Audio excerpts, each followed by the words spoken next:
రాయలసీమ రైతాంగానికి చంద్రబాబు వెన్నుపోటు పొడిచారని మండిపడ్డారు వైఎస్ఆర్సీపీ నేతలు. నెల్లూరులో రాయలసీమ ఎత్తిపోతలపై జరిగిన రౌండ్ టేబుల్ సమావేశంలో చంద్రబాబు తీరును ఎండగట్టారు. రాయలసీమకు చంద్రబాబు చేసిన అన్యాయంపై గలం విప్పాలని పిలుపునిచ్చారు. లేదంటే సీమకు సాగునీరు అందక రైతులు ఇబ్బందులు పడే అవకాశం ఉందన్నారు. ఇదే విషయాన్ని క్షేత్రస్థాయిలో ప్రజలకు వివరించాలన్నారు.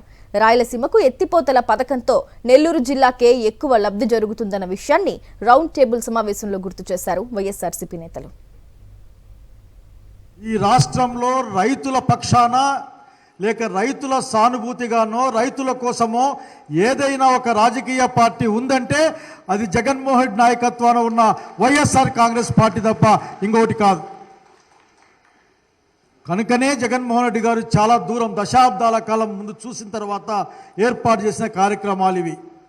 పైనుంచి దాదాపు 150 టీఎంసీలు రాకపోతే ఏం చేయనప్పుడు మన ప్రాజెక్టులన్నీ కూడా జస్ట్ చూడడానికి పనికొస్తాయి, లేకుంటే చెప్పుకోవడానికి పనికొస్తాయనే కాలంలో మన నాయకుడు జగన్మోహన్ రెడ్డి గారు దూరదృష్టితో పెట్టిన పథకమే ఈ ప్రాంతానికి పెట్టిన దాన్ని ఏమంటే ఒక జీవరక్ష, ఒక రక్షణ కవచం రాయలసీమ ఎత్తిపోతల పథకం 80,000 క్యూసెక్కులతో. ఊహించడానికి కూడా కష్టమే. రాజశేఖర రెడ్డి గారు 40,000 అయితే జగన్మోహన్ రెడ్డి గారు 80,000 యొక్క కెపాసిటీతో ఈ రోజున నీళ్లు తెచ్చుకునే కార్యక్రమం. ప్రాంతాల్లో మరొక్కసారి నెర్రెలు చీలిన భూములుగా చూసుకునే కాలం, పంటలు చూసాం, అంతకుముందు కాలం చూసాం, మొలకొలుకల కాలం చూశారు, మీరు సన్న బియ్యం కాలం చూశారు, మసూరి కాలం కూడా చూస్తూ ఉన్నారు.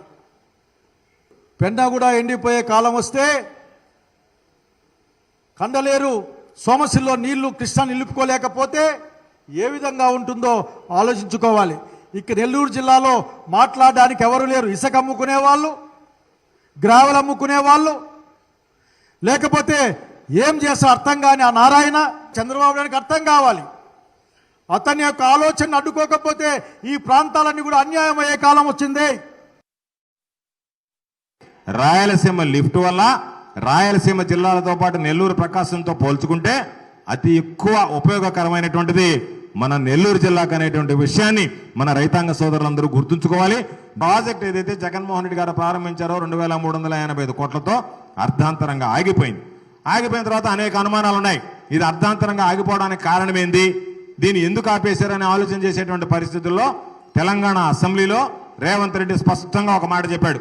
నేను తెలంగాణ రైతుల ప్రయోజనాల కోసం చంద్రబాబు నాయుడు దగ్గరికి వెళ్ళి, అయ్యా మీరు దీనికి సంబంధించి ఈ ప్రాజెక్టుని నిలిపివేయండి అంటే నా కోరికను మన్నించి రహస్య సమావేశంలో మా ఇద్దరి మధ్య కుదిరినటువంటి రహస్య ఒప్పందం ప్రకారం ఆంధ్ర రాష్ట్ర ప్రజలకు వెళ్లాల్సినటువంటి నీళ్లు చంద్రబాబు నాయుడు ద్వారా నేను అడ్డుకున్నాను అని చెప్పి గర్వంగా ప్రకటించాడు రేవంత్ రెడ్డి గారు.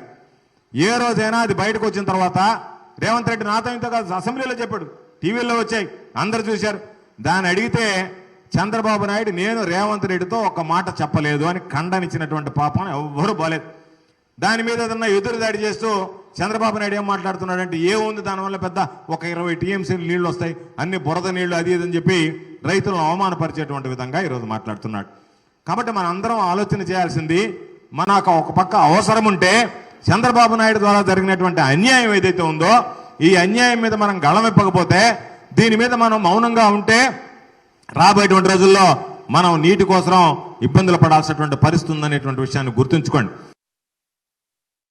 కష్టపడి ఆ రోజు రాజశేఖర రెడ్డి గారు కానీ జగన్మోహన్ రెడ్డి గారు కానీ తెచ్చినటువంటి నీటిపారుదల హక్కుల్ని రాయలసీమ ఎత్తిపోతల పథకం ద్వారా మనం రోజుకి 3 టీఎంసీల నీరు తీసుకొచ్చే అవకాశాన్ని హక్కుల్ని మనకి కల్పించినప్పటికీ ఇప్పుడున్నటువంటి ఈ ముఖ్యమంత్రి చంద్రబాబు నాయుడు గారు ఆ నీటితో మనం ఏం చేయగలం, దానికి సంబంధించి ఎన్జిటి క్లియరెన్సెస్ లేవు, అవి లేవు ఇవి లేవు అని చెప్పి తెలంగాణ రేవంత్ రెడ్డి గారి కోసం దీన్ని తాకట్టు పెట్టేటువంటి ముఖ్యమంత్రిని మనం ప్రపంచంలో కాదు కదా ఎక్కడ కూడా చూడం. ఇలాంటి మనకున్నటువంటి మన ప్రయోజనాలను కాపాడాల్సింది పోయి మన ప్రయోజనాల్ని నష్టపరిచేలాగా మనకున్నటువంటి హక్కుల్ని కూడా వదులుకున్నటువంటి ఇటువంటి ముఖ్యమంత్రి పరిపాలనలో మనం ఉంటా ఉన్నామంటే సిగ్గుపడాల్సినటువంటి విషయం. అన్ని రకాలైనటువంటి ప్రజలను మోసం చేసినాడు. పుట్టిన బిడ్డ కాడి నుంచి ముసలాళ్ళ దాకా కూడా మోసం చేసినటువంటి ఇంకొక ముఖ్యమంత్రిని ఎవరు కూడా చూడం. అటువంటి వెంటపోటుదారుడు ఈ రోజు మన ముఖ్యమంత్రిగా ఉండడం మన దౌర్భాగ్యం.